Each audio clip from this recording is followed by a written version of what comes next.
I'm Tracy Baxter with today's Record Newswatch. A Sparrowbush man has pleaded guilty to a first-degree rape charge for sexually assaulting a woman he met at a bar in Ellenville back in May. 37-year-old Walter Hines Jr. took the plea in Orange County Court. Prosecutors say Hines brought the woman back to his residence, bound her hands and feet, then sexually assaulted her over the course of several hours. As part of the plea, Hines is expected to receive a 20-year prison term. It's go time for the Ulster County Fair. Final preparations were being made earlier today at the fairgrounds in New Paltz for the 4 p.m. opening of the 124th edition of the fair. Visitors will see lots of familiar things like the rides, the games, the food, and the entertainment. Even though there will be a few new wrinkles this time around, the overall theme will once again center on agriculture. I mean, we really try to stick to our roots. The biggest thing, we're hoping people come and look at our animals and enjoy the agricultural side of the fair. Of course, on the commercial side, we've got some new food vendors. We're going to have some new seafood vendor this year, which will be new. We have a beer battered burger, which should be like a heart attack on a plate. And then the usual, we probably have some new rides and stuff out there.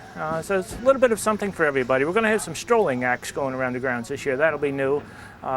We have a stilt walker and a couple banjo players that'll be just wandering the grounds. So that's kind of a different thing for us.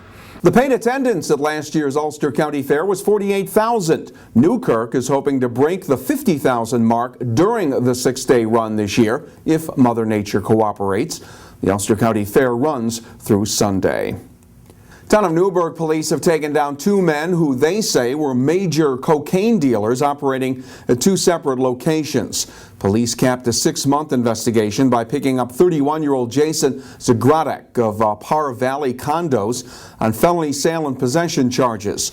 Police seized cash and a late-model BMW as part of their investigation. Zagradek's arrest came following a number of complaints about drug dealing in the condo complex. And in an unrelated case, police arrested 21-year-old Kalik Ford of the town of Newburgh for felony cocaine sales. His arrest was a result of a 4-month investigation into drug sales in the Hinchcliffe Drive area. If you think there are a lot of state police patrol cars on our highways now, wait till next week.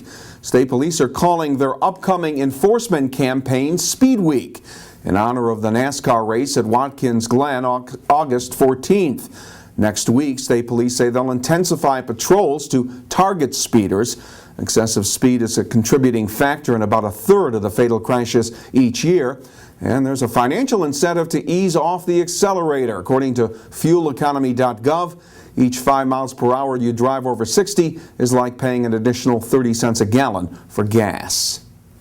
The hope is it could prevent future domestic violence tragedies. Governor Andrew Cuomo has signed a new law that prohibits those convicted of domestic violence misdemeanors from buying guns. Felons are already barred from purchasing firearms. Cuomo says the new law will help keep guns from those with violent records and will result in more effective criminal background checks at gun stores.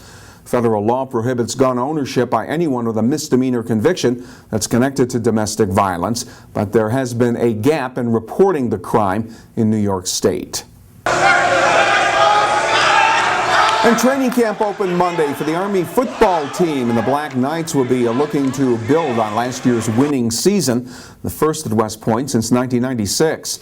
Last year, Army finished with 7 wins, 6 losses, and ended the season with a win in the Armed Forces Bowl. Army opens the season on the road Saturday, September 3rd against Northern Illinois. Reporter Sal Interdonato will keep you updated on all things Army football in upcoming editions of the Times-Herald Record. Well, keep the umbrella handy because there's wet weather in our forecast. Tomorrow will be cloudy with showers and thunderstorms likely, but it won't be as hot. The high temperatures will be in the upper 70s. Thursday will be mostly sunny and warmer, with the highs returning to the mid-80s. Get caught up on all that's happening by picking up tomorrow's edition of the Times-Herald Record, and when news breaks, you will find it here at Record Online. For Record Newswatch, I'm Tracy Baxter.